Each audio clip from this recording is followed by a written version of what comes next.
नमस्कार मंडळी ठरलं तर मग या मालिकेचा आजचा भाग खूप इंटरेस्टिंग दाखवला आहे बरं का. म्हणजे मालिका आता एका वेगळ्याच वळणावर येणार आहे, कारण सायलीचा आता एक जुना मित्र पुन्हा तिच्या आयुष्यामध्ये येणार आहे. आपण मागच्या प्रोमोमध्ये पाहिलं की आता तो सायलीचे चोरून फोटो काढत असतो आणि त्याच्यामध्ये तो आता म्हणालेला आहे की सायली, या वेळेला तर मी तुला मिळून राहणारच आहे. सायली, तू फक्त माझी आहेस.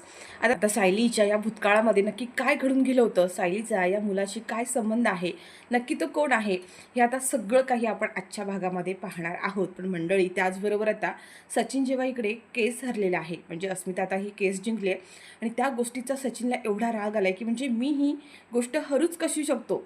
आणि या सगळ्याचा बदला म्हणून आता सचिन अस्मिताचा मुलगा स्मित जो आहे त्याला आता सचिन हा पळून घेऊन चाललेला आहे. अस्मिताचा आणि अर्जुनचा राग आता तो अशा पद्धतीने बाळावर काढणार आहे आणि बाळाला आणि अस्मिताला तो दोघांनाही दूर करणार आहे. पण जेव्हा आता सुभेदारांना ही गोष्ट कळते की सचिनने बाळाला पळून नेलंय, त्यामुळे सुभेदारांच्या घरामध्ये आता तणावाचं वातावरण निर्माण झालेलं आहे.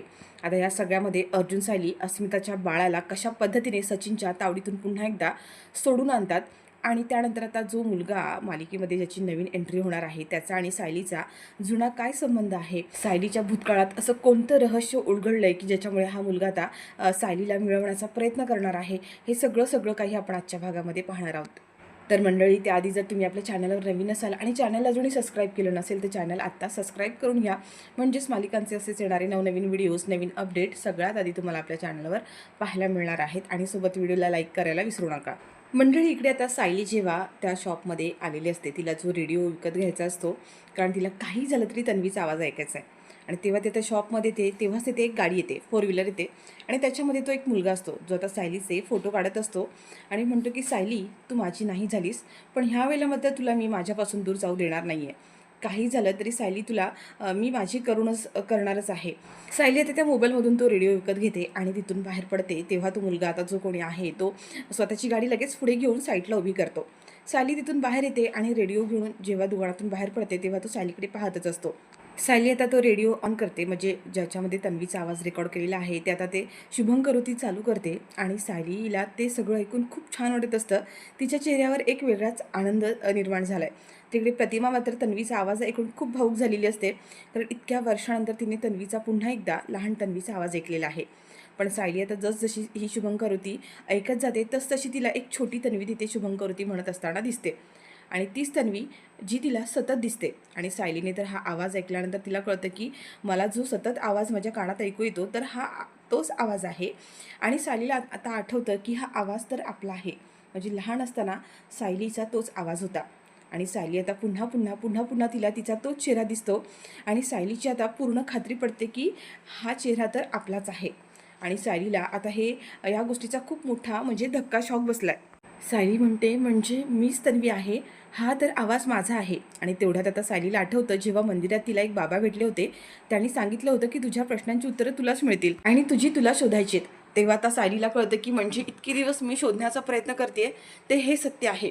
पण आता सायलीला असं वाटतं की मी जो विचार करते तो विचार बरोबर आहे ना, याची मला खात्री करून घ्यायलाच हवी.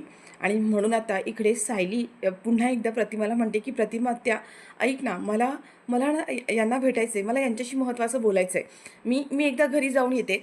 आणि सायली आता पुन्हा इकडे घरी यायला निघालेली असते. सायली जेव्हा आता प्रतिमाच्या घरातून बाहेर पडते तो मुलगा आधीच ती गाडी घेऊन प्रतिमाच्या घराच्या बाहेर थांबलेला असतो, म्हणजे तो सायलीला फॉलो करत प्रतिमाच्या घरापर्यंत आलेला आहे. पण आता सायली जेव्हा पुन्हा प्रतिमाच्या घरातून बाहेर पडते तेव्हा तो पुन्हा आता इकडे सायलीला फॉलो करतो आणि सुभेदारांच्या घरापर्यंत येतो.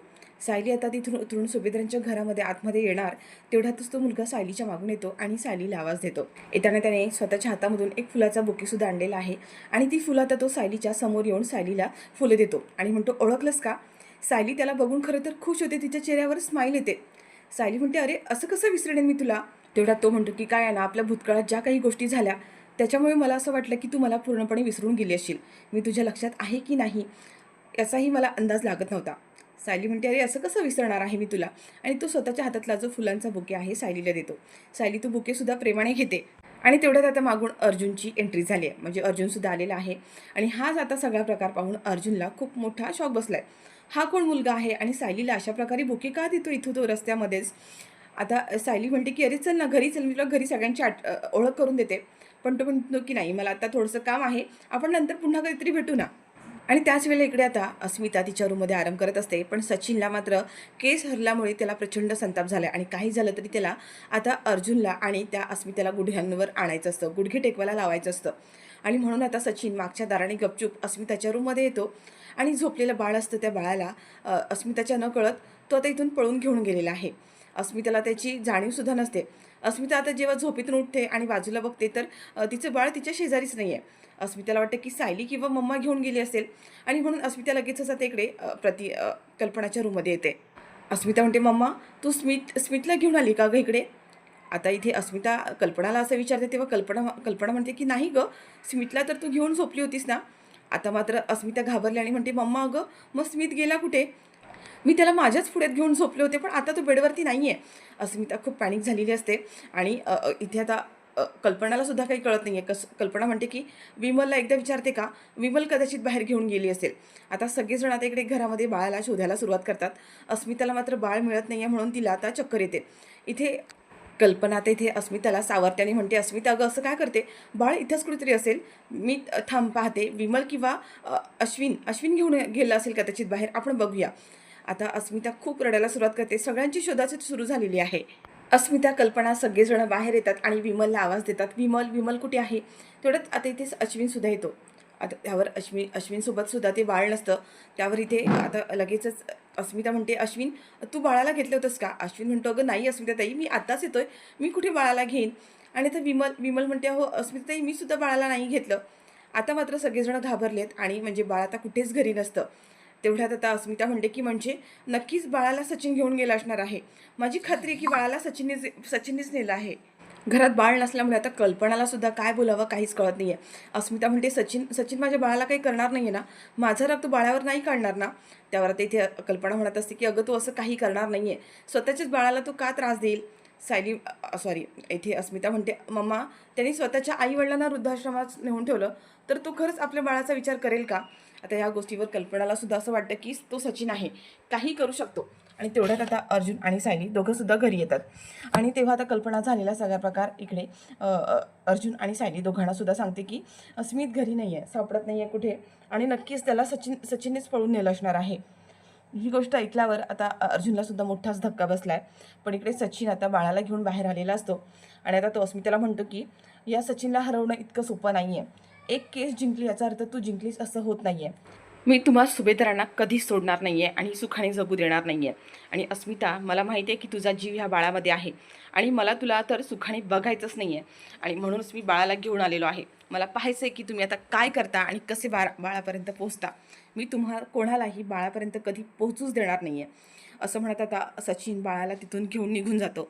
इकडे अर्जुन आता इन्स्पेक्टर सावंत यांना फोन करतो आणि स्मितचं म्हणजे अस्मिताचं बाळ हे हरवलं आहे, त्याला पळून घेऊन गेलं आहे आणि त्याची मिसिंग कंप्लेंट आता त्याने दिलेली आहे. पण आता इथे जेव्हा इन्स्पेक्टर सावंत म्हणतात की तुमचा कोणावर संशय आहे का, त्यावर अर्जुनने सचिनवरच संशय व्यक्त केला आहे. म्हणजे हे काम फक्त सचिनच करू शकतो, कारण त्याला आता अस्मिताचा आणि आमचा बदला घ्यायचा असेल, आम्हाला त्रास द्यायचा आहे, म्हणून त्यांनी हे सगळं केलं आहे असं आता अर्जुनचं. आणि बाकी सगळ्यांना हेच वाटतं की बाळाला सचिन घेऊन गेलेला आहे. आणि त्यासाठी आता इकडे सचिन पण काय करतो, त्या बाळाला पळून घेऊन जाण्यासाठी महिपतच्या घरी घेऊन येतो. आता महिपत जेव्हा पाहतो की हा अस्मिताच्या बाळाला पळून घेऊन आला आहे, तेव्हा महिपत म्हणतो, तुम्ही हे काय केलं दीक्षित? त्या अस्मिताच्या बाळाला त्याच्यापासून दूर का केलं? अहो, एखाद्या एवढ्या छोट्या बाळाला त्याच्या आईपासून दूर करणं म्हणजे खूप मोठं महापाप आहे. तुम्ही असं करू नका. तुम्ही एक काम करा, आताच्या आता हे बाळ नेऊन त्या सुभेदारांना देऊन टाका. पण आता सचिन म्हणतो की नाही, मी ह्या बाळाला परत देणार नाही आहे. मला त्या अर्जुनचं आणि अस्मिताचं जीणं मुश्किल करून टाकायचं आहे. मला माहिती आहे त्या अस्मिताचा जीव ह्या फक्त बाळामध्ये आहे. या सचिन दीक्षितला हरवणं इतकं सोपं नाही आहे. पण आता महिपत हा सचिनची समजूत काढत असतो. तर इकडे चैतन्यने आता सचिनचं लोकेशन ट्रेस केलेलं आहे आणि त्या ट्रेस केलेल्या लोकेशननुसार सचिनचं लोकेशन आता इकडे महिपत शिकरेच्या घरचं दाखवत आहे. म्हणजे सचिनने बाळाला जर नेलं असेल तर तो महिपत शिकरेच्याच घरी घेऊन गेला आहे असं आता शंका निर्माण झाली. आणि आता तो इन्स्पेक्टर सावंत यांना सुद्धा फोन करून सांगतो की सचिनचं लोकेशन महिपत शिकरे यांच्या घरी सापडलं आहे. आता इन्स्पेक्टर सावंत यांची पूर्ण टीम आहे ती महिपत शिकरेच्या घरापर्यंत पोहोचली आहे. पण इकडे मंडळी जो सायलीचा मित्र जो आहे तो तर इकडे सुभेदारांच्या घरावरती लक्ष ठेवून आहे आणि तो घराच्या बाहेर येऊन आता तो सायलीचे पुन्हा फोटो काढत असतो, सायलीवर लक्ष ठेवून असतो. सायली आता जेव्हा घराच्या बाहेर येते तेव्हा तिला पुन्हा जाणवतं की आपले कोणीतरी फोटो काढतंय. हे सायलीच्या लक्षात येतं आणि सायली आता इकडे तिकडे पाहायला लागते आणि तेवढ्यातच ती गाडी आता तिथून सरळ निघून जाते. सायलीला कळतं की आता इथे कोणीतरी होतं, इथे कोणीतरी लक्ष ठेवून होतं आणि ती गोष्ट आता लगेचच इकडे अर्जुनला येऊन सांगते, "अहो मी ते बाहेर कोणाला तरी पाहिलं, जसं मी पाहिलं तेव्हा इथून कोणीतरी पळून गेलं. आपल्या घरावर कोणीतरी लक्ष ठेवून आहे." पण आता अर्जुनला काही संदर्भ लागत नाही आहे, म्हणजे इकडे अस्मिताचं बाळसुद्धा चोरीला गेलं आहे आणि त्याचाच काही संबंध असेल का? पण अस्मिताच्या बाळाला घेऊन गेल्यानंतरसुद्धा आता पुन्हा कोण आपल्या घरावर लक्ष ठेवून असणार आहे? आता हा एक आणखीन मोठं कोडं अर्जुनच्या समोर उभं आहे. पण सायलीला आता याची कल्पनासुद्धा नाही आहे की जो मित्र तिला मिळालेला आहे, भेटला आहे, त्याचंच हे सगळं काम आहे आणि त्याच्यापासून आता सायलीला धोका आहे याची कल्पनासुद्धा सायलीला नाही आहे.